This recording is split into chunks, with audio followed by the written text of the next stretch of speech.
Welcome back to the Run Radio podcast. My name's Trina Wilcox. My guest today, a running pal of mine, an entrepreneur in the community, Alicia Adamson. Welcome. So glad you're here.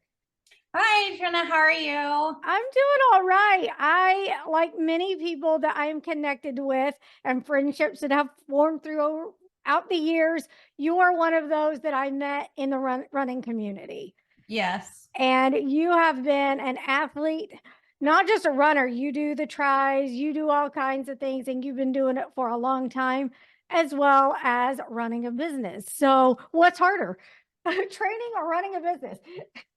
Oh my gosh, they are both demons of their own Right. liking, Yeah. like I think with a business there's all the aspects of your customers, your employees, there's all the other people that you have to think about and intermingle with versus with running it's just my husband and I, Yeah. I can just be like, nope, this is what we're doing today. And I only have to deal with him saying, okay, that's what we have to do. Right. So yeah, I would say that both are about equal. But I feel like a lot of times you couldn't run a business without the outlet of having fitness, or for us, running is a big thing. What's that done for your business? Well, I can tell you there have been a couple times where we've come home and we just sit on the couch and we look at each other. This is so boring. Like this, just that aspect of not having that outlet and the release that comes with the exercise. So like you have a really bad day or you have a day with whatever, like everything's gone wrong, what do? Do you come home and do you run it out? Do you go into the weight room and you lift it out so that, all that adrenaline that's there is now gone? And that's usually what we do, where I think a lot of other people don't do that. Like they go home and maybe they sit and they pour themselves a drink, or they open up the freezer and they eat the ice cream, because that's their way of, but for us, it's definitely, we have a bad day, we're going for a run, we're going to go lift, we're going to go swim, and maybe that swim is a little bit harder or easier depending on, the day. Yeah. Well, I know for you guys, you really turned it into a family affair. You got the kids involved. Was that easy, or did they just want to start tagging along? A little bit of both. Yeah.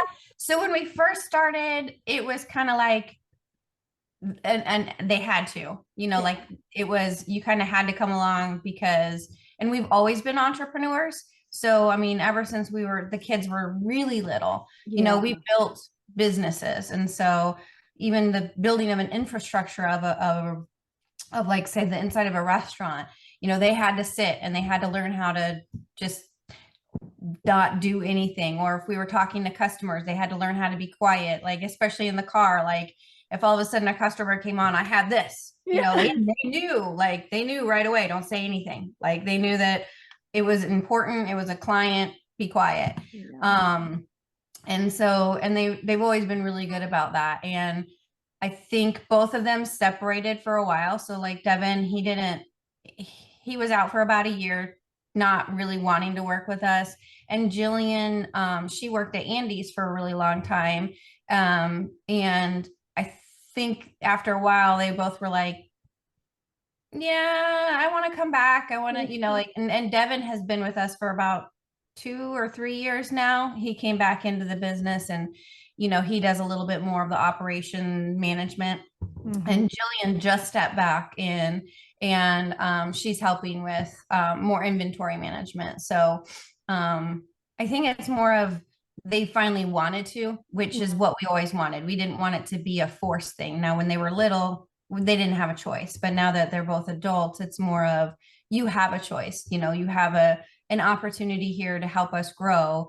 you either want to be a part of it or you don't. And they both have chosen to be a part of the company. Was it kind of the same way with running and your fitness events that you went to? Because for a while it was like, here come the Adamsons, and it was like it seemed like they were excited to be there, but I'm sure there were some days they would have rather been at home watching TV and staying under the covers while we were at the races at the crack of dawn.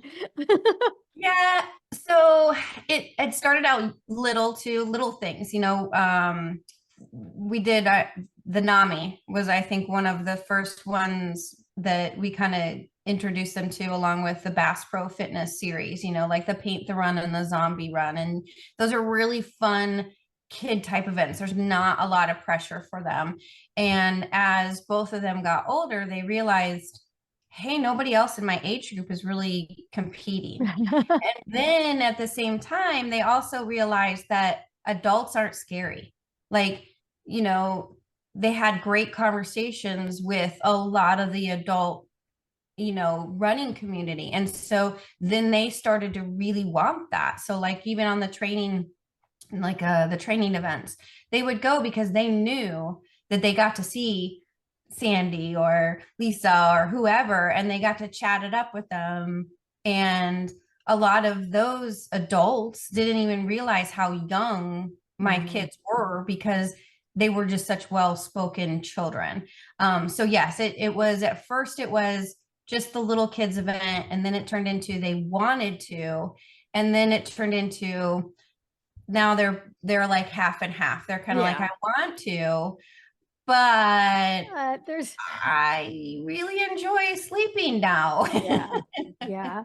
Which is to be expected at that young age of experimenting and learning what you really like and what is your own way of having an outlet and everything like that. So yes. Yeah. When you said you've always been in entrepreneurship. So let's go way back. Like, what were some of the early endeavors you did? Has that always been what you wanted to do, or was that just kind of a flow with the family thing, or what was that for you on your career path? Yeah. So when I graduated college, I actually went to work for my husband's dad. And Brandon he had owned his own business. And so then when we sold that business, then Brandon moved back into, working with his father. So we've kind of always worked within the family, businesses. We've always worked as family units. And then later on, I stepped away and formed my own business because it was better for me for my kids. I wanted to raise my kids, and it was easier for me to do graphic design and marketing at the house and watch my two kids. So, that was step number one for that. And then, I became a personal trainer and a group instructor. And again, I was just on my own. I worked for the YMCA, but I still, you were still kind of an independent contractor, but you still, like you could kind of set your schedule. So I still didn't feel as though I had a job, Right. Yeah. I could set whatever I wanted to. So that was kind of nice. And then once we moved up here, that was in Florida. So once we moved up here, it was, I had a fitness center, we had the restaurant, and we were doing that. And then we had our concrete stain business. Okay. So we've kind of always just been entrepreneurs. Like I mean, since I stepped out of college, I worked a couple things like in rehab and stuff like that. But other than that, I think I've always just like physical therapy. Yep. Yeah. I worked, when I was in college, I worked for, prior to college, all the little jobs that you had, like whether it was restaurant or anything. But yeah, I did a lot of rehab work, a lot with Parkinson's patients, which was amazing. Like so much fun, learned so much. So yeah. And then I worked in a nursing home too for a while, in rehab, and that was nice. And I was just an assistant, but it was like what I wanted to do in college. That's what Yeah. I wanted to get my degree in. So of course I was stepping into those roles, trying to figure that out. This was, prior to kids. So, Yeah. but Yeah. then when I got out, I got a business degree. And so Yeah. that explains why we own businesses. I don't think I ever knew that you guys had a restaurant. Yes, it was we owned it in Rogersville. It was Yeah. called Red Rock Coffee. So it was a coffee shop. Okay. We did a lot of like more healthy type foods. Yeah. And the whole point of it was we were supposed to try and do like a 3-part series. It was like open the restaurant, keep the fitness facility going, and eventually open up like a kids play area. Oh, And it yeah. was, kind of supposed to be all together. But we never got started on the kids area, but it was supposed to kind of be where you want to have dinner or you want to work out, you had a play area that they could go stop in, and then if you wanted to have dinner with your husband or or significant other or whatever, but you had kids and they didn't really want to be at dinner, you could just drop them off at the facility. So but I got sick and that ended that, which is okay. So you had to do what we all have to do, and that is kind of go with the flow or find new ways to adapt. And where in the timeline does rustic strength come into play? So Rustic Strength is 7 years old now. Okay. So we started the company after the restaurant, after I got sick, and Brandon was still always doing the concrete stuff, like the concrete, we manufacture concrete supplies and everything. And so when I got sick, I couldn't get healthy. And Yeah. my son had already had issues as far as like asthma issues and allergy issues. And he had continued to have those problems even later on in life, and they would kind of come and go. And then when I got sick, I had a lot of endocrine issues, and we couldn't figure out why, because my whole food was everything, that was all my healing was my food. And so I knew the food was on point. And so that's when we started looking at like, okay, what else is affecting me that could possibly be affecting the endocrine. And the more we looked at the household products, laundry detergent, dish soap, hand soaps, things like that, we were like, there's something wrong here. And so we just started experimenting, and we finally found stuff that worked and we liked. And we just kind of did it for like 2 years, where we just were using it ourselves. We give it to running friends, like Yeah. the OMRR Christmas party, we gave it out as a gift, and we had friends and family that we just give it to, and explain what our mission was. And the more we talked to people, the more they were like, we want this, Yeah. we need this, because there's not stuff out there on the market like it. And we are definitely different than Yeah. other companies that are out there. So yeah, I mean, it's Well, for people definitely. that don't know, tell people what exactly. So, Rustic Strength, the point of Rustic Strength is the fact that we have little to no impurities in the products themselves. So, a lot of the raw goods that they don't tell you about will have an impurity. And we'll just take one for right now, like 1,4-dioxane. So, your ethoxylated alcohols have something called 1,4-dioxane, which is cancer causing.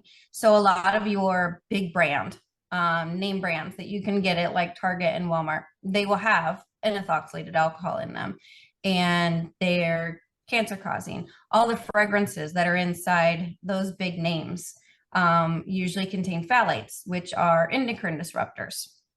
And that's why like it's super important to know what these chemicals do, and the endocrine disrupting is bad for you because it messes with your whole system. So take, I'm losing. Yeah. You see, I know that there are so many you'll see listed, know this, and I'm like, okay, I guess that's good. But sometimes you don't even know what they do or why they're bad. And it's Right. nice to know that. Is there an easy place to go to look those up, or do you just have to search out everything? So yes and no. There are a lot of things that you can just look up. Yeah. Um, but so like if you take laundry detergent, so my website, I actually have a complete blog on all the bad things that can kind of be out there and Mhm. what's bad about them. So like your formaldehyde releasers, and what to look for, what ingredient to look for, like your pegs to look for, and which ones are cancer causing, which ones are endocrine disruptors, which ones are just allergens. And as a manufacturer, you kind of have to like pick your poison. It's like, okay, do I want to put cancer causing agents? And I know this is an allergen over here, but it's either that or I have a cancer causing. I'm going to pick an allergen all day long because not everybody is going to be allergic to it. Right. Um, and so that's kind of what, you have to look at as a manufacturer. And that's what we did is we were just like, what we like the skin allergens are really important, but you don't have to have the impurities as well. And so that's where we really, as a company, we really look at all of that and try and remove any cancer causing, any impurities. And I mean, there's always going to be impurities. It's just how much. And Yeah. that's the thing. The FDA doesn't really regulate your inside environment. So your dish soap could have 1,4-dioxane in it and in the correct amount, that is allowable by the FDA. Your hand soap, your spray that you use to freshen up your, pillows or your house or Right. whatever, that could all have those minimal amounts. But those minimal amounts all add up when you're using that product over and over and over again. So even though the manufacturer is doing their best by putting out the minimal amount, we're not regulating it inside our home. And so that regular amount becomes tenfold. Yeah. So you did a lot of experimenting kind of on yourself through this process. Did you find what was there something specific that surprised you that when you were working through this that you wouldn't have known or discovered otherwise? Oh my gosh. Well, yes and no. I think you always discover new things no Yeah. matter what. Like I think, and when my son got sick when he was little, I mean, I had already done a lot of research. Yeah. Um, but things not necessarily changed, but the information, the amount of information that you can find changed. Because when he was Yeah.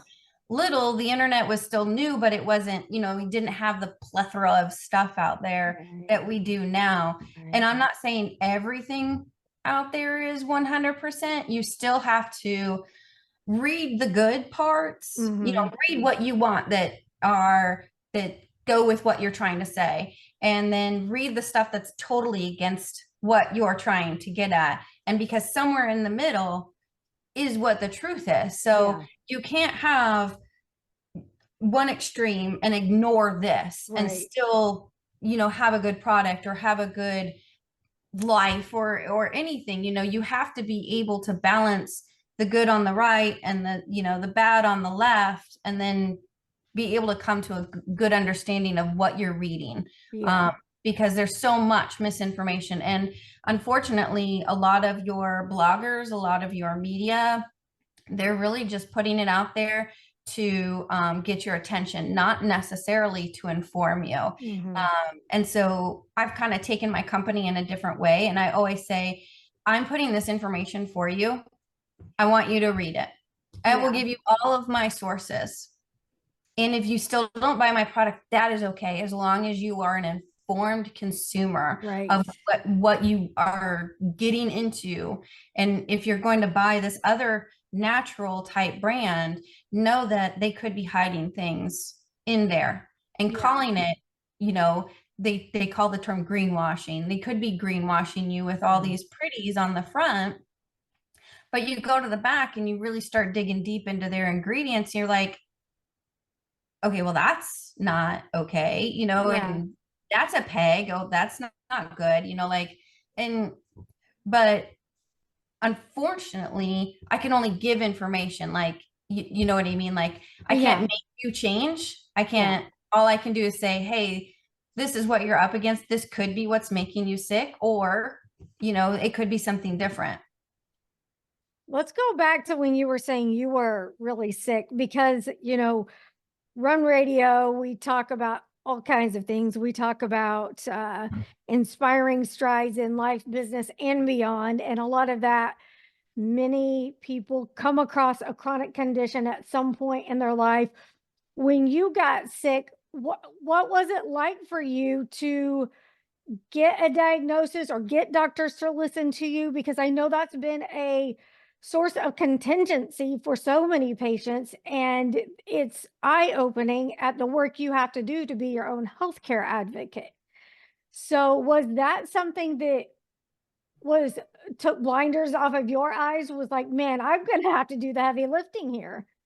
Yeah, it really was. So when I got sick, I mean, basically what happened in a nutshell was I owned too many things at one time, go figure. And I basically depleted everything out of my system. So we were heavy into racing at that time, and I was, doing all my classes. So physical fitness was everything I did, and I was not consuming enough calories. And so my body was just like shutting down slowly on me. And when I would go to the doctors, they're like, well, there's nothing wrong with you. Like, all my blood work would check out, all my, your kidneys. I had ultrasounds on my kidneys. I had almost every test run, and they were just like, there's nothing wrong with you. I'm like, oh yeah, there's something wrong with me, because like, I couldn't even walk up a flight of stairs without needing a nap. I couldn't hang the Christmas tree. There were so many things. I couldn't drive by myself anymore without, I'd get to the grocery store, which was 20 minutes away from the house, and the black, like the black coming through the eyes, and you're so tired and you can't see, and you're just exhausted.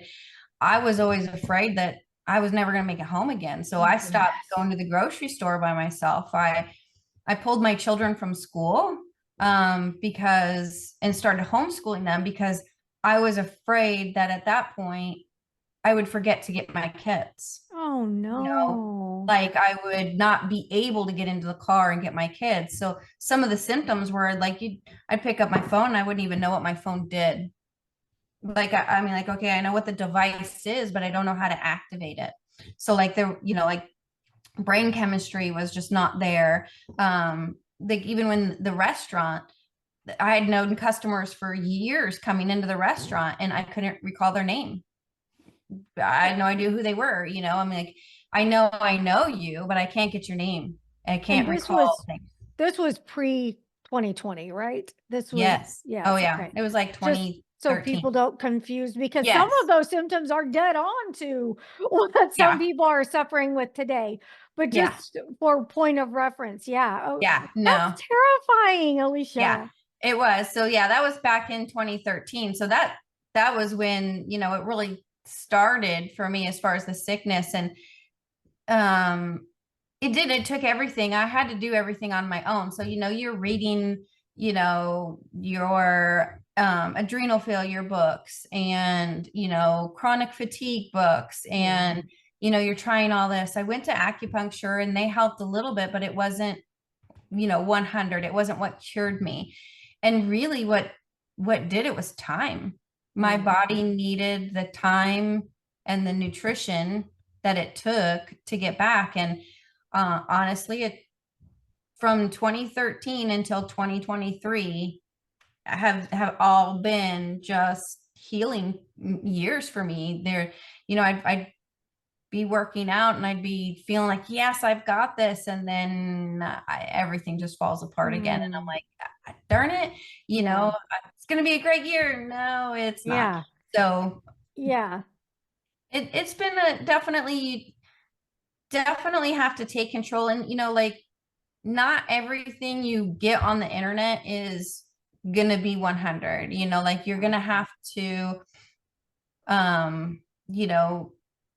figure out what parts work for you. So like I was pretty much a vegetarian from the age of 17 until probably 2015.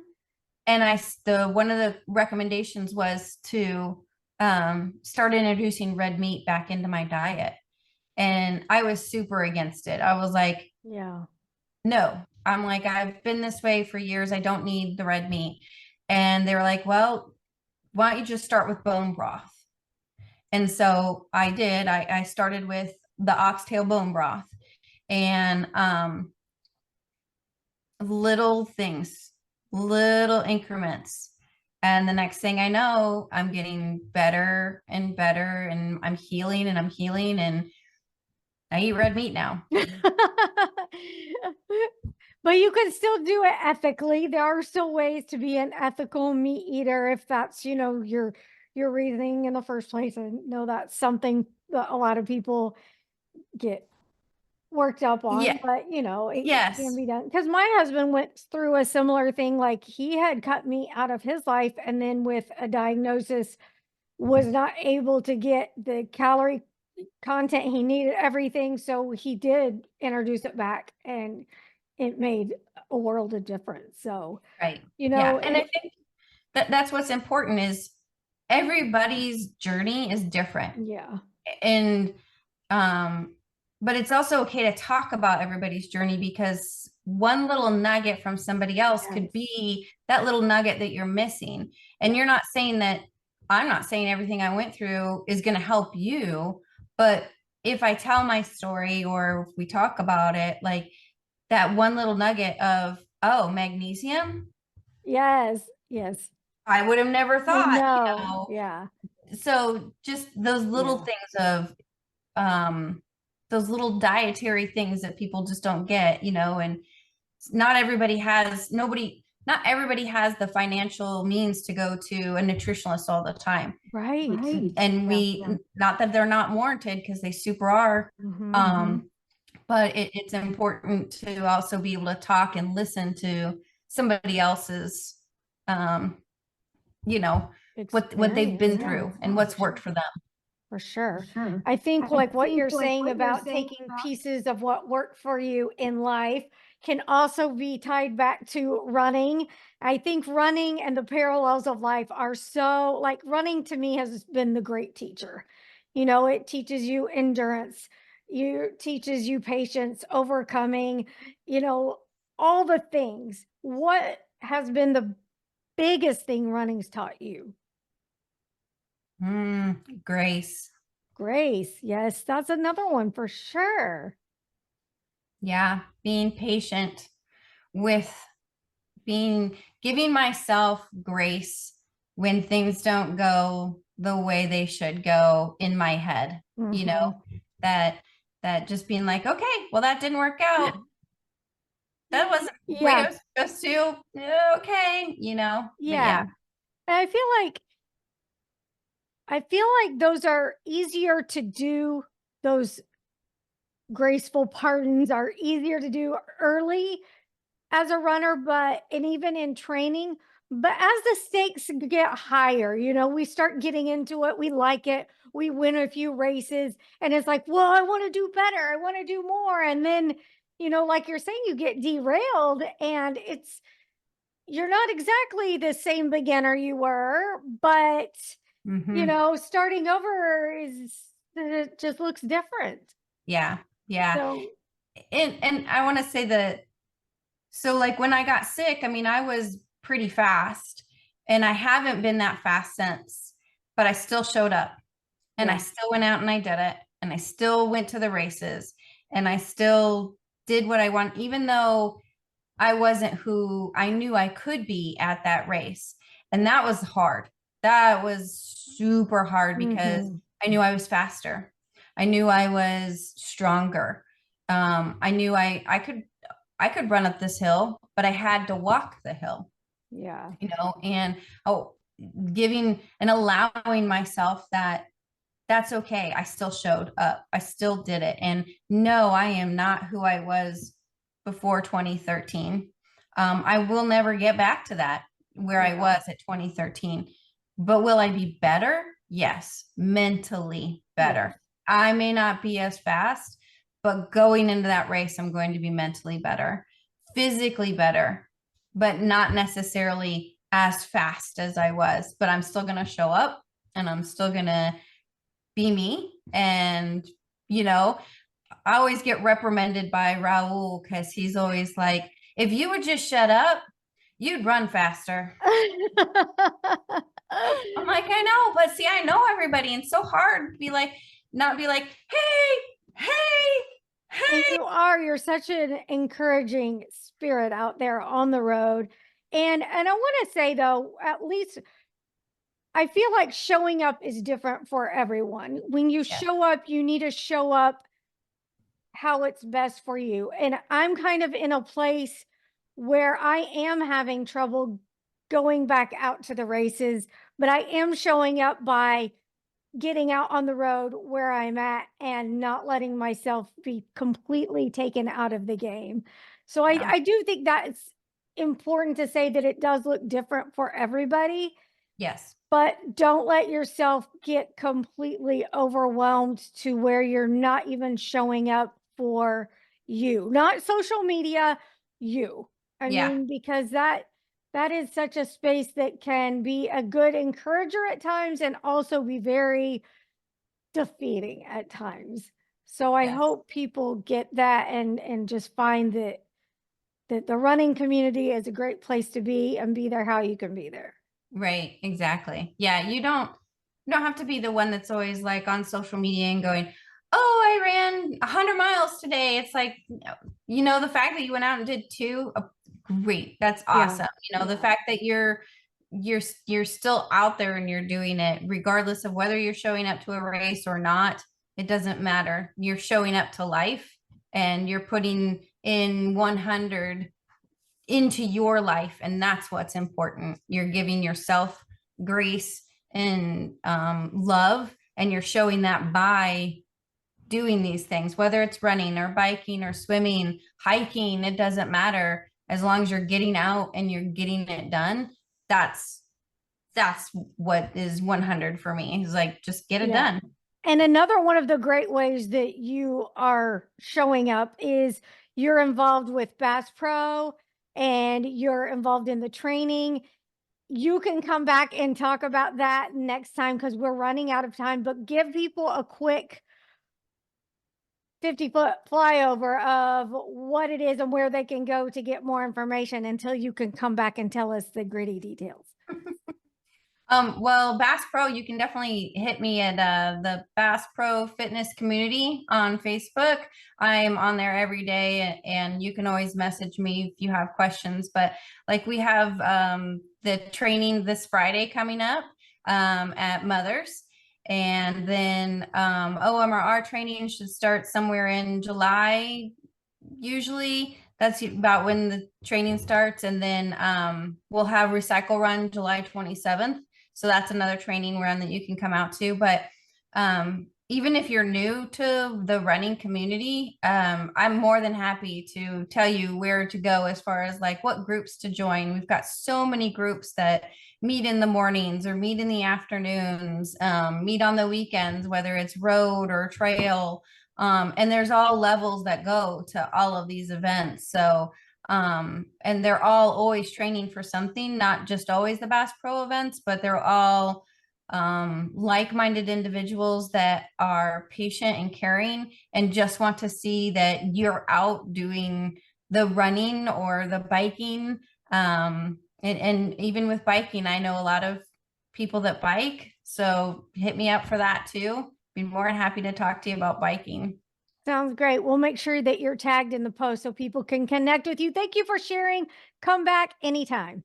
All right. Thank you for having me. See you later, honey. See ya. Be sure you're following along and link over to watch from runradio.net.